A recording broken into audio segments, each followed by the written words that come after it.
Terima kasih. Jadi pagi hari ini kita berbincang santai dengan Pak Direktur ya, Direktur Pembangunan Kawasan Transmigrasi dengan Bapak Nirwan ya, Pak Nirwan ini. Dia adalah Direktur Pembangunan di Ditjen PPK Tran, Kementerian Desa, Pembangunan Daerah Tertinggal dan Transmigrasi. Jadi ini gini Pak Dir, kita bicara terkait ini kan kita menguatkan literasi masyarakat supaya masyarakat memahami betul konteks bangunan transmigrasi yang sudah berjalan selama ini seperti apa. Nah, terkait dengan ini pembangunan yang dilakukan di kawasan transmigrasi yang sudah dilakukan seperti apa Pak Dir? Baiklah Pak Dir, jadi kalau bicara tugas dan fungsi, sebetulnya Direktur Pembangunan Kawasan Transmigrasi ini kalau kita lihat dari bisnis prosesnya dan syarat dari penempatan transmigrasi itu kan ada 2C dan 3R, jadi lahannya clear and clean, kemudian lokasinya juga harus layak huni, layak usaha, dan layak berkembang. Kalau dilihat dari 3R itu sebetulnya tugas dan tanggung jawab Direktorat Pembangunan itu ada pada posisi 2L yang pertama. Jadi yang kita bangun itu harus layak huni. Layak huni. Jadi kualitas rumahnya, sarana prasarana di lingkungan itu, kemudian juga air bersih, dia harus layak huni dan lain sebagainya, proses.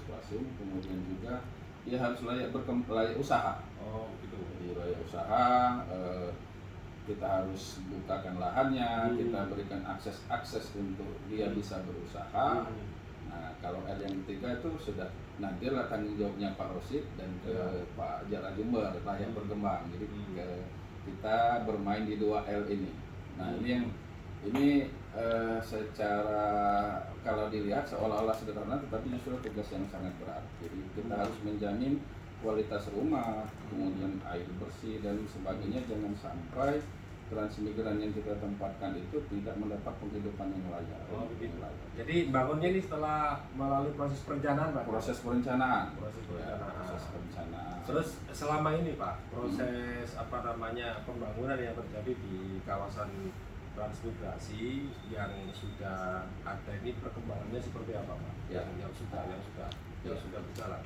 Jadi saya kembalikan dari benar Pak Dir bahwa pembangunan mekanisme di kita ini, pembangunan pemukiman transmigrasi itu harus melalui proses perencanaan yang disusun oleh Direktur Perencanaan. Jadi itu mekanismenya. Kemudian yang sudah berjalan dan ini kita evaluasi terus. Jadi kita masih menemukan lokasi-lokasi yang masih belum memenuhi standar pelayanan minimal.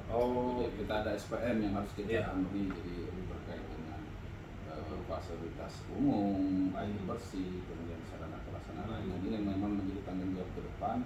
Bagaimana nanti kita memenuhi ini. Jadi kita jangan sampai timbul permasalahan yang dialami para transmigran karena kita tidak memenuhi kewajiban pemerintah memenuhi standar pelayanan minimal bagi para transmigran.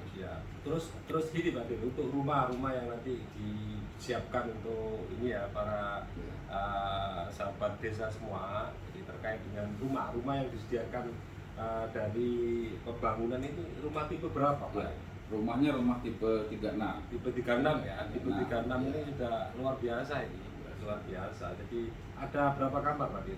Ada 2 kamar, ada kamar mandi, kemudian di sana juga ruang tamu, dapur. Jadi ada beberapa tipe rumah sebetulnya, jenis bukan tipe, tergantung dengan lokasi. Jadi ada yang pembangunan rumah di lahan basah, ada juga rumah yang di lahan kering, ada MSPK, jadi norma standar kriteria dan prosedur yang sudah disusun. Kalau yang di lahan basah itu seperti apa? Di lahan basah itu umumnya rumahnya rumah panggung Pak. Rumah panggung. Itu panggung. ada di daerah mana? Di daerah Bulungan, kemudian kemarin kita di Kapuas. Dan rencananya mungkin tahun depan ada di Kabupaten Tunukal Abab Lomatang Ilir, Pak. Oh gitu ya. Kalau yang rumah panggung itu berarti desain konstruksinya dari kayu Pak? Desain konstruksi dari kayu. Jadi dari kayu. Tapi sekarang kita lihat kesulitan juga kan kayu yang berkualitas baik semakin berkurang. Sudah ada inovasi-inovasi, misalnya dengan lantai tiangnya cor beton, kemudian dindingnya dengan kalsipot atau mungkin bahan-bahan lain yang lebih tahan. Nah terkait dengan rumah ini ada gagasan dari Gus Menteri yang sangat menarik Pak Ya, Dir. gimana? Gus Menteri itu menginginkan rumah-rumah transmigrasi itu yang pertama harus sudah memiliki corak kearifan lokal. Kearifan lokal itu Ya. maksudnya kearifan lokal itu dia dari asalnya dari mana begitu atau Bukan, mengikuti yang di daerah tempat setempat? setempat. Oke, Jadi oke. agar alkulturasi ini semakin Terjadi, cepat ya. terjadi. Cepat Jadi terjadi, ya. jadi jangan sampai orang dari satu daerah asal tadi, dari Jawa atau dari NTB, dari Lampung dan sebagainya itu tidak melebur dengan masyarakat Oke. setempat. Jadi masih ada dikotomi itu. Jadi pertama rumahnya Gus Menteri berharap ini sudah mengadopsi kearifan lokal. Ya, Ya, paling ya. tidak misalnya bentuk atap, bentuk Hmm. lain-lainnya yang Ya. ini. Yang kedua, ini juga dari beliau dia berharap modelnya rumah tumbuh, mungkin tumbuh ke Rumah samping. tumbuh. Ya, Ya, artinya beliau sudah menghendaki kualitas rumah. Jadi jangan sampai memang, dan kita memahami ini satu pemikiran yang luar biasa dari beliau. Ya kita juga menyadari bahwa kesannya ada sementara ini kan seolah-olah rumah transmigrasi itu rumah transmigran itu rumah darurat. Nanti Ya. kalau mereka sudah mapan bangun sendiri. Padahal permanen kan? Iya, para Padahal permanen. permanen. Iya, jadi beliau berharap ini rumah yang baik dan nantinya sudah nanti menjadi rumah tumbuh berkembang. Jadi tinggal nambah ke kiri ke kanan begitu. Ciri Ya. awalnya tetap ada, kemudian ini kualitas rumah juga, dan ini memang menjadi tantangan karena memang ya kita ketahui harga-harga bahan baku material Ya. perumahan sudah luar biasa naiknya sekarang. Ya, Tapi itu tetap menjadi tanggung jawab kita untuk menjamin kualitas rumah yang layak huni Ya. tadi kepada para transmigran. Ini sudah Pak Adil ya, sudah hampir seluruh provinsi ya yang menyelenggarakan transmigrasi Ya. ya ini ya. Jadi terkait yang terbaru Pak, ini ada program ya atau rencana program kaitan dengan model transmigrasi baru. Iya. Nah, ini kaitan model transmigrasi baru, kemudian dari pembangunan seperti apa Pak? Iya. Pembangunan. Yang pertama yang jelas kalau kita menyiapkan sarana prasarana fisik, jadi transmigrasi baru misalnya tadi dengan modal transpolitan itu Ya. adanya transmigran milenial, Ya. kita juga memang harus menyiapkan sarana prasarana, juga mungkin nanti bekerja sama dengan para direktur pengembangan itu, Ya. misalnya penyediaan listrik, Ya. kemudian internet dan sebagainya. Kemudian juga semakin berkembang kita akan coba menyiapkan sarana prasarana pendukung seperti yang digagas di Transpolinter dengan Transain Teknopark. Jadi satu lokasi Teknopark Ya. banyak ya. Ya, banyak. Gagasan-gagasan ke depan Ya, transmigrasi ya, seperti apa transmigrasi. itu banyak. Ya. Cuman yang menarik itu tadi. Jadi yang perlu kita pahami di situ ada namanya transmigrasi milenial. Ya, Berarti milenial. ini dikhususkan untuk para pemuda atau bagaimana? Atau gimana? Sebenarnya tetap Ya. generasi muda tetapi yang sudah menikah. Generasi muda yang sudah menikah, maka yang belum menikah segera menikah. Ya. Ikuti program transmigrasi. Kalau gitu ya? Iya, karena kalau belum menikah, ya kenapa pertama itu undang-undang ya, undang-undangnya Ya. mensyaratkan sudah menikah. Yang kedua, ya dikhawatirkan kalau belum menikah, kalau perempuan nanti ikut suami Ya. meninggalkan lokasi menikah Betul. dengan Ya, jadi yang kita pahami bahwa transmigrasi memang bicaranya kan kesejahteraan warga Iya. masyarakat, lalu bagaimana dia bisa berkembang hidup ya. Iya. Dari sisi pergerakan ekonomi di kawasan transmigrasi juga sudah harus terbangun jalinan komunikasi antara warga, termasuk tadi disampaikan Pak Dir ya, regulasi budaya supaya cepat membaur dan sebagainya dengan tidak mematikan budaya asal. Ini poin-poin pentingnya ya. Iya. Jadi kita ini kan dalam rangka kampanye Pak Dir, kampanye supaya transmigrasi ini tidak hanya mereka tahu dari buku sejarah Pak, bahwa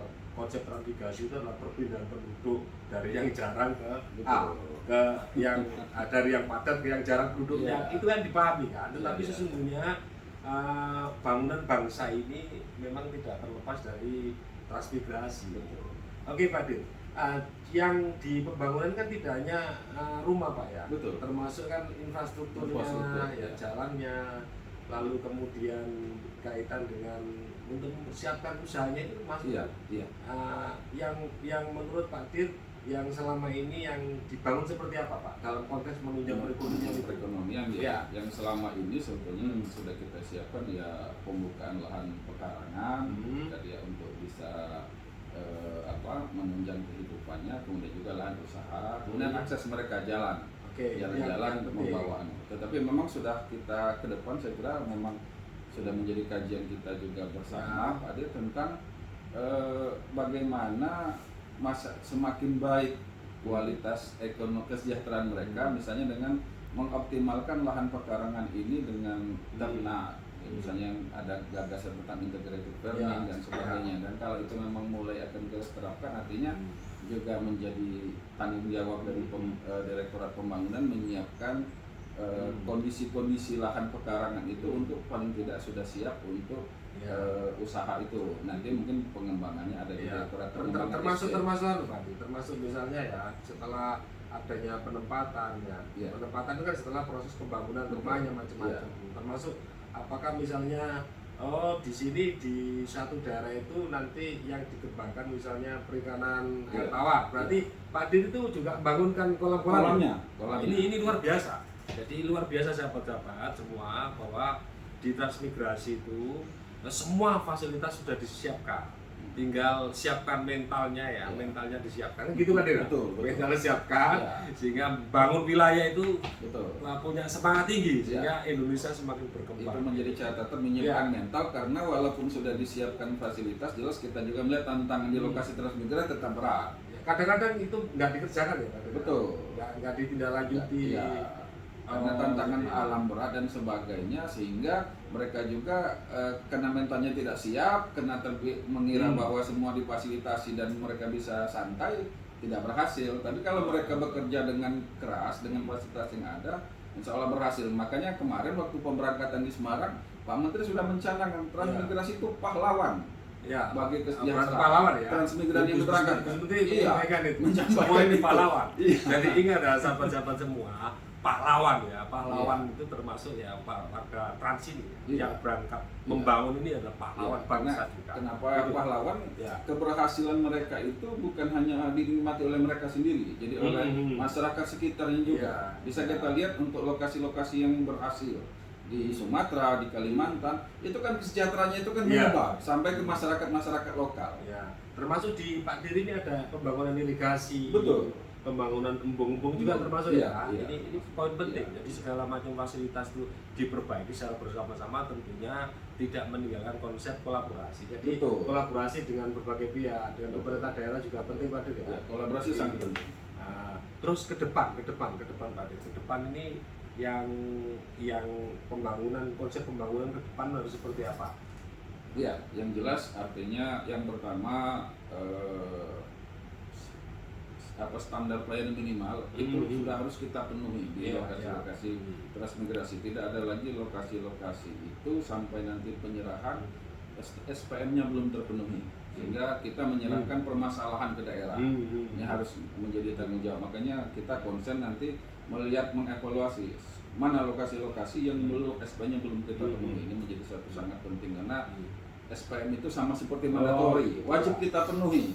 Itu menjadi itu. Kemudian yang ke depan kualitas tadi Pak Dir.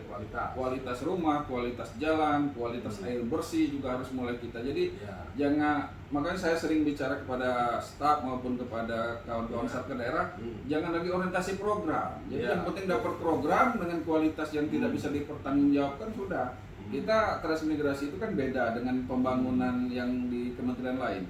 Karena ada orang yang kita tempatkan. Kalau itu gagal bukan hanya fisiknya, tetapi orangnya yang akan menderita di sana. Berarti kan dulur-dulur, karena daerah asal itu rata-rata dari Jawa Jawa Timur, Jawa Tengah, Jawa Barat, wong Jawa. Berarti kan ini poin penting. Yang berminat ingin transmigrasi, sesungguhnya pemerintah itu sudah mengusahakan yang sangat luar biasa lah konsep pembangunannya, bagaimana nanti hidupnya, berkembangnya dan lain sebagainya sudah dipikirkan betul gitu. Yang terakhir Pak Dir, pernah ada kasus enggak rumah setelah dibangunkan ditempati lalu kemudian ditinggal, lalu fatalnya dijual gitu? Pernah enggak? Ada. Jadi memang enggak boleh kan begitu. Tidak boleh. Enggak boleh gimana? Atau ada permen yang melarangnya dan ada PP yang melarang tidak boleh diperjualbelikan. Oke. Jadi intinya sahabat desa semua bahwa program transmigrasi ini adalah program yang memang sangat mendukung tidak hanya terhadap pembangunan bangsa ini, tetapi secara kualitas sumber daya manusia juga mencoba untuk dibangunkan di situ supaya semua tanggung jawab, sehingga tatanan dan proses pelaksanaan transmigrasi tetap berjalan dengan baik. Kira-kira begitu Pak Dir. Iya, betul. Luar biasa ya Iya. bincang kita pada hari ini, mudah-mudahan mencerdaskan kita semua. Terima kasih Pak Dir, salam sehat dan selalu sehat. Terima kasih semuanya. Dan salam transmigrasi. Salam transmigrasi. Salam transmigrasi. Assalamualaikum warahmatullahi wabarakatuh.